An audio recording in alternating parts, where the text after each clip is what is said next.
warahmatullahi wabarakatuh. Perkenalkan, nama saya Rian Oktawi Ahmad Yani, NIM 1054211032117.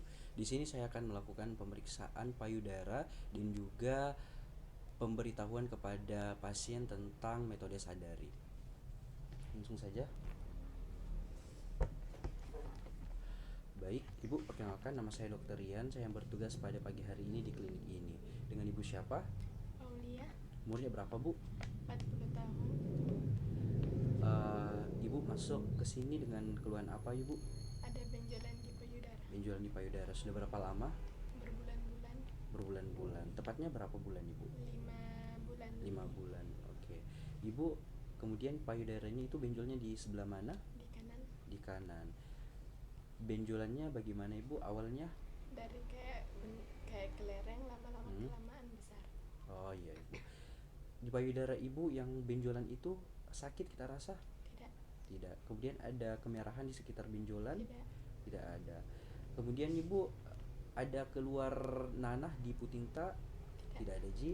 Oke. Ibu ada demam? Tidak. Ada nyeri kepala? Tidak. Tidak ada, jadi Ibu tidak juga batuk-batuk dan sebagainya. Oke, Ibu. Kemudian Ibu pertama kali haid umur berapa? 15. 15 tahun. Sekarang masih lancar haidnya? Iya. Masih lancar. Bu, baik, saya akan melakukan pemeriksaan fisik kepada Ibu tujuannya untuk mengetahui lebih lanjut penyakit Ibu. Apakah Ibu bersedia? Iya. Baik, Ibu, silakan Ibu ke meja pemeriksaan, tempat tidur pemeriksaan. Saya akan melakukan cuci tangan.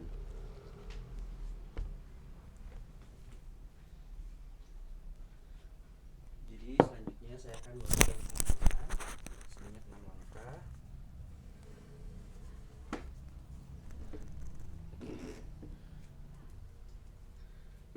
Baik, setelah itu saya memakai handscoon.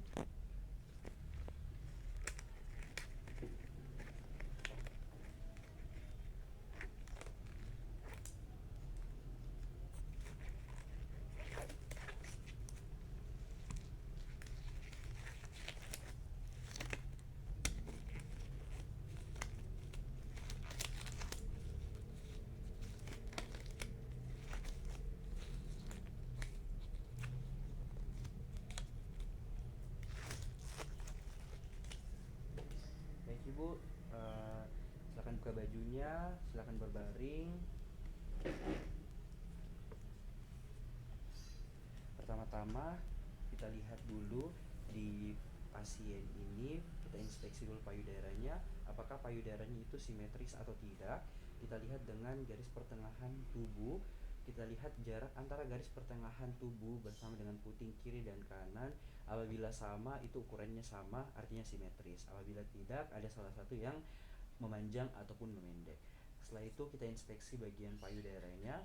Payudaranya kita lihat apakah payudaranya ini ada tanda-tanda peradangan, ada kemerahan, kemudian apakah ada benjolan atau tidak, apakah ada luka, apakah ada tanda-tanda jaringan parut, kemudian apakah di sini ada sebuah massa di bagian puting apa tidak. Kemudian di sekitar aureola juga apakah ada massa atau tidak.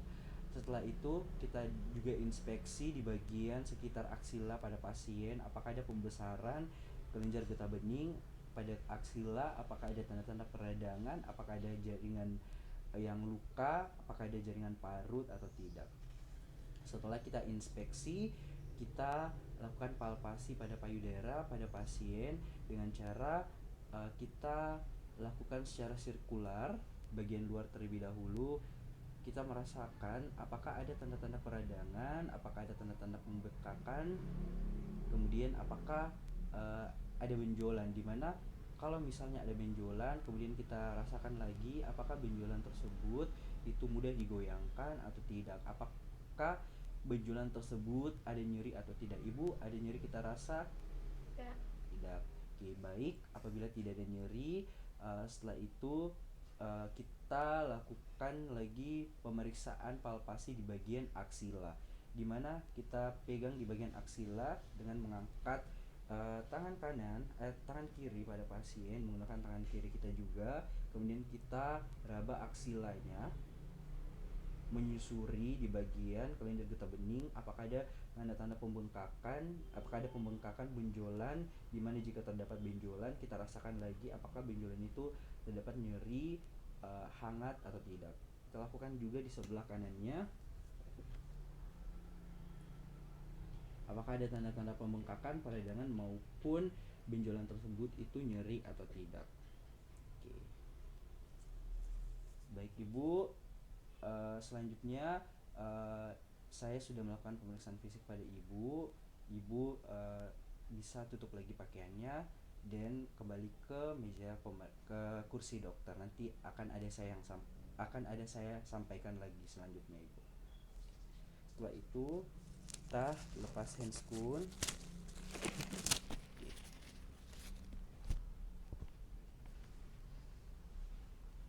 Silakan Bu. Oke. Jadi Ibu, saya sudah melakukan pemeriksaan pada payudara Ibu. Emang terdapat ada benjolan pada payudara rata.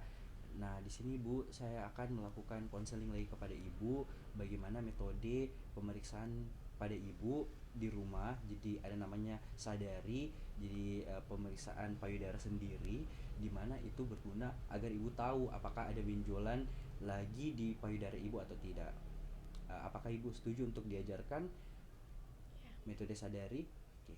Baik, selanjutnya setelah persetujuan dari Ibu, pasien, kita lakukan pengajaran metode sadari. Pertama-tama Ibu, tangan itu ke bawah, rapat seperti ini.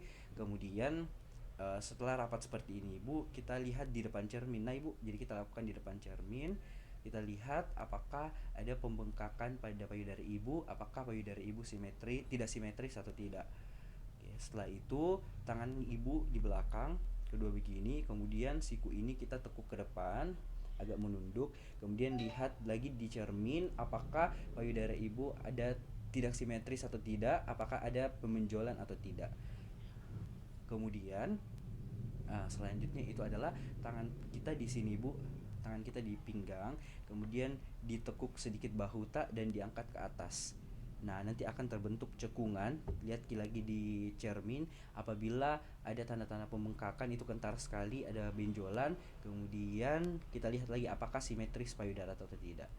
Oke. Setelah itu Ibu setengah ruku begini, juga lihat ke cermin. Jadi nanti payudara rata, lihat bergantungan apakah ada satu besar, ada satu kecil, apakah ada ketidaksimetrisan antara kedua payudara rata, tidak seimbang begitu Ibu. Jadi kita lihat dengan secara begitu.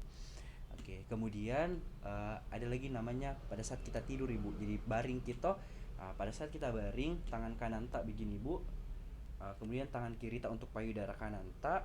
Kemudian kita rabah dengan cara tadi, di mana contohnya Ibu, payudara tak kita pegang dari luar dulu searah jarum jam, kemudian sampai ke dalam. Nanti Ibu rasakan apakah ada benjolan atau tidak. Jadi caranya berbaring. Nah Bu, kemudian nanti tangan ini tak dikasih bantal di bawah sini siku tak, supaya tidak memberatkan di sini Bu. Oke, sama dengan di sebelah kiri lagi Bu, kasih bantal, kemudian kita palpasi lagi, pegang lagi sampai kita temukan apakah ada benjolan atau tidak Ibu. Oke, baik seperti itu Ibu. Kemudian setelah itu ada lagi Bu caranya, kasih begini lagi tangan tak, kemudian kita palpasi lagi, pegang lagi sampai di bawah ketiak. Jadi kita rasakan apakah ada benjolan di bawah ketiak atau tidak. Sama lagi di seperti sini, apakah ada benjolan di ketiak atau tidak. Nah Ibu, paham Ibu? Ya, paham. Ya, jadi ini dilakukan Ibu, pemeriksaan ini kita lakukan di rumah sendiri itu selama 7-10 hari pada saat hari pertama haid. Jadi setelah hari pertama haid 7-10 hari setelah itu baru kita bisa lakukan pemeriksaan tersebut. Apakah Ibu paham? Paham. Baik Ibu, terima kasih atas kerjasamanya. Dari hasil pemeriksaan tadi memang didapatkan benjolan. Nanti selanjutnya akan diberikan tindakan rujukan pada Ibu ke ahli onkologi, gunanya untuk memberikan terapi yang sesuai pada Ibu. Oke, baik Ibu, terima kasih atas kerjasamanya. Ibu semoga cepat sembuh. Ya.